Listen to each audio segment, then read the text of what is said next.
Assalamualaikum teman-teman. Perkenalkan nih, kami kelompok 12 akan mempresentasikan hasil diskusi kami yang berjudul Dekonstruksi Model Ekonomi Islam yang Terukur. Sebelumnya, perkenalkan anggota kelompok kami ya. Saya Rozia Banat, NIM 4318080. Saya Asmi Fadila Sana, NIM 4318043. Ilmu ekonomi dan problematikanya. Paul A. Samuelson mengatakan bahwa pengertian ilmu ekonomi sangat beragam. Hakikat ekonomi adalah segala aktivitas yang berkaitan dengan produksi dan distribusi di antara orang-orang. Di sini, titik tekan definisi adalah pada kegiatan produksi dan distribusi. Tetapi, apa yang diproduksikan dan distribusikan itu? Pengertian umum kita adalah produksi dan distribusi barang dan jasa yang bersifat material. Ilmu ekonomi merupakan studi ilmiah yang membahas tentang bagaimana individu dan kelompok masyarakat dalam menentukan pilihan. Pernyataan ini sejalan dengan pembenaran bahwa manusia mempunyai keinginan yang tidak terbatas. Maka, untuk memuaskan berbagai kebutuhan manusia, dapatlah digunakan sumber daya yang tersedia. Tetapi, sumber daya ini tidak tersedia dengan bebas. Karena sumber daya yang ada langka dan mempunyai berbagai kegunaan alternatif. Pilihan kegunaan dapat terjadi antara penggunaan sumber daya sekarang dan sumber daya masa depan. Selain itu, akan menimbulkan biaya dan manfaat. Pada hakikatnya, ilmu ekonomi Islam membahas dua disiplin ilmu secara bersamaan. Kedua disiplin ilmu itu adalah ilmu ekonomi murni dan ilmu fikih muamalah. Dengan demikian, dalam operasionalnya, ilmu ekonomi Islam akan selalu bersumber dari kedua disiplin ilmu tersebut. Persoalan yang muncul kemudian adalah bagaimana memadukan antara pemikiran ilmu ekonomi yang syarat dengan paham liberal dan kapitalis, dengan pemikiran sakral yang terdapat dalam fikih muamalah yang syarat dengan nilai-nilai ilahiyah.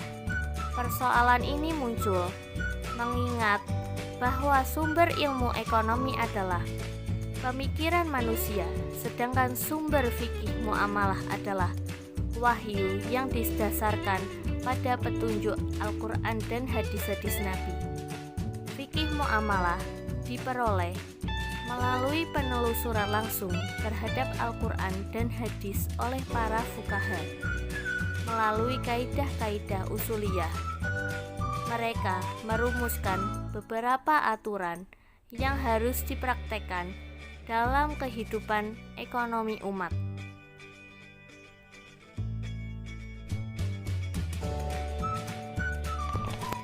Selanjutnya yaitu teori permintaan dan penawaran.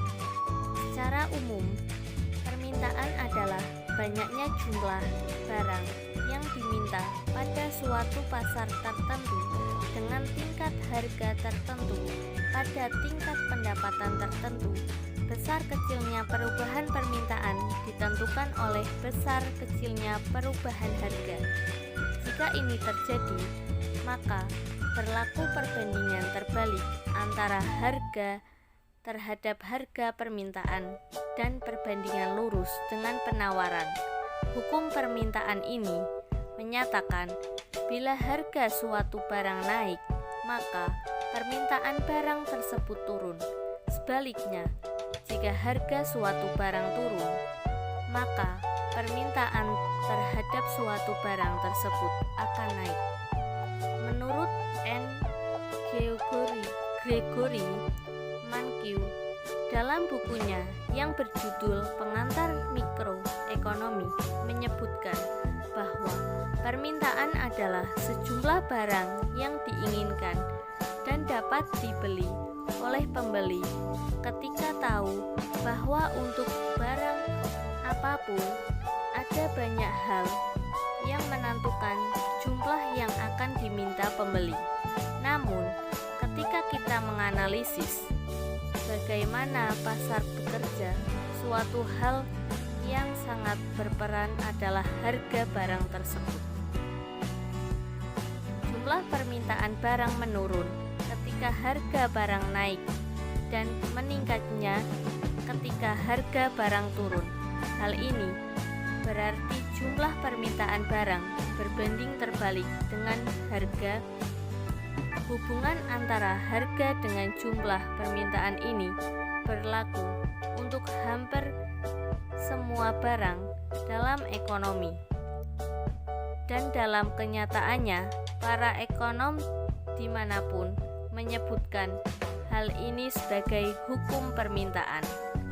Jika hal-hal lain tetap, ketika suatu barang naik, jumlah permintaan untuk barang tersebut akan turun. Sebaliknya, ketika harga turun, jumlah permintaan naik.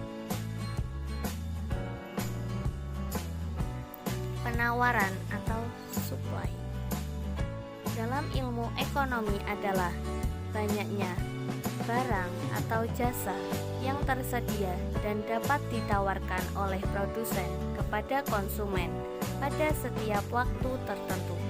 Jadi, penawaran dapat didefinisikan yaitu banyaknya barang yang ditawarkan oleh penjual pada suatu pasar tertentu, pada periode tertentu, dan pada tingkat harga tertentu. Hukum penawaran menerangkan apabila harga suatu barang meningkat, kuantitas barang ditawarkan akan meningkat. Dan apabila harga sesuatu barang menurun, kuantitas barang yang ditawarkan akan menurun. Hukum ini menunjukkan wujud hubungan positif antara tingkat harga dan kuantitas barang yang ditawarkan. Hal ini disebabkan karena harga yang tinggi memberikan keuntungan yang lebih kepada produsen. Jadi, produsen akan menawarkan lebih banyak barang. Harga yang tinggi menyebabkan produsen berpendapat barang tersebut sangat diminta oleh konsumen, tetapi penawarannya kurang di pasaran. Produsen akan menambah penawaran untuk memenuhi permintaan. Teori penawaran yaitu teori yang menerangkan sifat penjual dalam menawarkan barang yang akan dijual. Gerakan panjang dan pergeseran kurva penawaran, perubahan dalam jumlah yang ditawarkan dapat berlaku sebagai akibat dari pergeseran kurva penawaran. Dengan kata lain, definisi penawaran bisa juga dijelaskan dengan proses atau gejala substantif.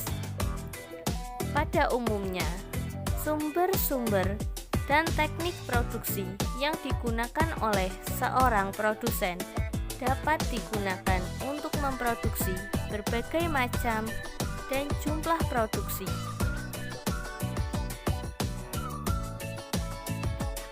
Kemudian ada konsep riba dan efeknya. Riba menurut pengertian bahasa berarti tambahan atau aziyadah, berkembang atau an-numum, meningkat al-irtifa dan membesar atau al-ulu. Dengan kata lain, riba adalah penambahan, perkembangan, peningkatan, dan pembesaran atas pinjaman pokok yang diterima pemberi pinjaman dari peminjam sebagai imbalan kepada menangguhkan atau berpisah dari sebagian modalnya selama periode waktu tertentu.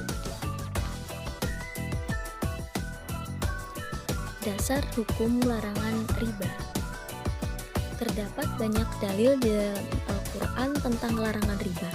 Salah satunya pada Quran surat Ar-Rum ayat 39 yang berbunyi, Bismillahirrahmanirrahim, wa ma ataitum mir riba liyarbu fi amwalin nasi fala yarbu indallah, wa ma ataitum mil zakatin turiduna wajhallahi faulaika humul mudhaifun.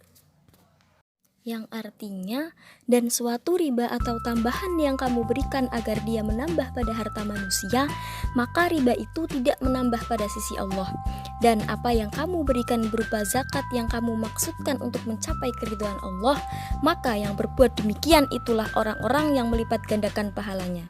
Quran Surat Ar-Rum ayat 39.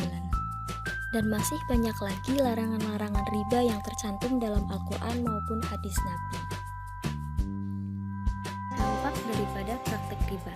Dampak adanya riba di tengah-tengah masyarakat tidak saja berpengaruh dalam kehidupan ekonomi, tetapi dalam seluruh aspek kehidupan manusia.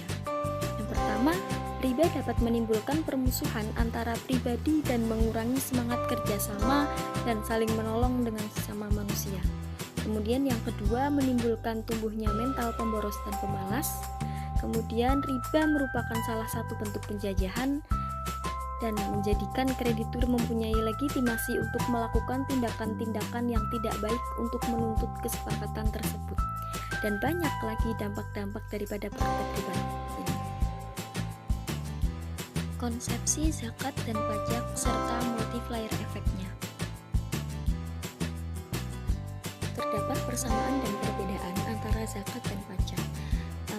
Yang pertama ada persamaan zakat dan pajak. Unsur paksaan dan kewajiban yang merupakan cara untuk menghasilkan pajak juga terdapat dalam zakat. Bila pajak harus disetor kepada lembaga masyarakat atau negara, pusat maupun daerah, maka zakat pun demikian.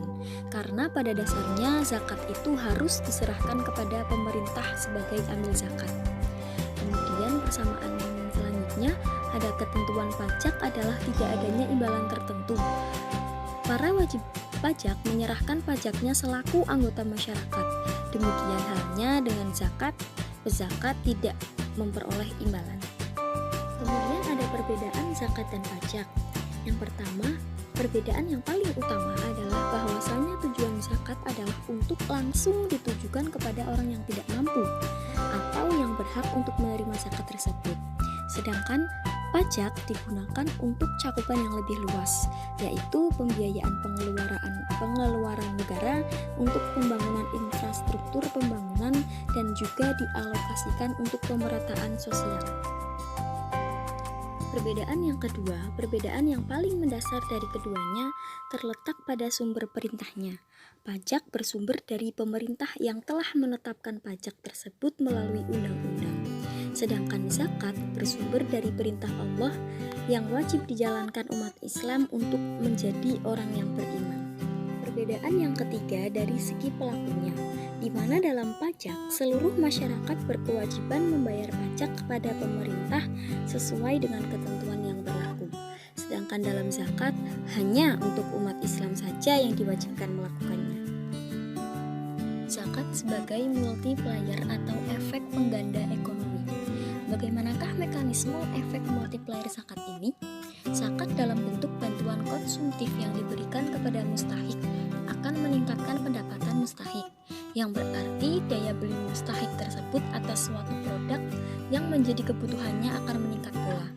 Peningkatan daya beli atas suatu produk ini akan berimbas pada peningkatan produksi perusahaan.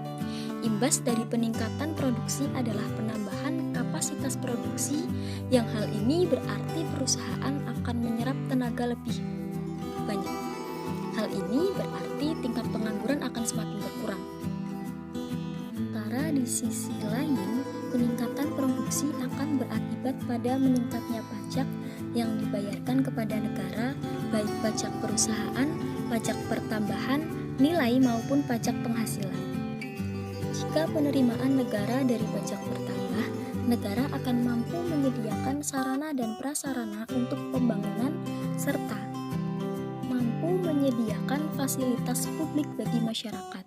Apabila zakat mampu dikumpulkan secara signifikan, pendidikan dan kesehatan gratis dapat diberikan kepada masyarakat. Dari gambaran tersebut terlihat bahwa dari pembayaran zakat mampu menghasilkan efek pengganda.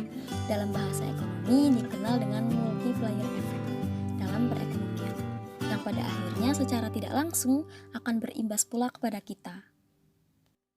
Konsep bagi hasil atau profit sharing. Sistem bagi hasil merupakan sistem di mana dilakukannya perjanjian atau ikatan bersama di dalam melakukan kegiatan usaha. Di dalam usaha tersebut diperjanjikan adanya pembagian hasil atas keuntungan yang akan didapat antara kedua belah pihak atau lebih.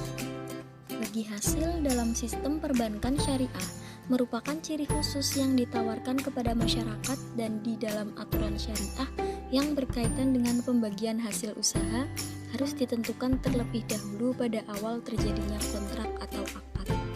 Besarnya penentuan porsi hasil antara kedua belah pihak ditentukan sesuai kesepakatan bersama dan harus terjadi dengan adanya kerelaan di masing-masing pihak tanpa adanya unsur paksaan. Mekanisme perhitungan bagi hasil diterapkan di dalam perbankan syariah terdiri dari dua sistem, yaitu profit sharing dan revenge sharing. Jenis-jenis akad bagi hasil. Yang pertama, musyarakah. Musyarakah adalah mencampurkan salah satu dari macam harta dengan harta lainnya sehingga tidak dapat dibedakan antara keduanya. Dalam pengertian lain, musyarakah adalah akad kerjasama antara dua pihak atau lebih untuk suatu usaha tertentu di mana masing-masing pihak memberikan kontribusi dana dengan kesepakatan bahwa keuntungan dan resiko akan ditanggung bersama sesuai dengan kesepakatan. Selanjutnya ada mudharabah, yaitu suatu pernyataan yang mengandung pengertian bahwa seseorang memberi modal niaga kepada orang lain agar modal itu diniagakan dengan perjanjian keuntungannya dibagi antara dua belah pihak sesuai perjanjian, sedangkan kerugian ditanggung oleh pemilik modal. Demikian materi yang kami sampaikan. Mohon maaf apabila terdapat kesalahan dari kami. Wassalamualaikum warahmatullahi wabarakatuh.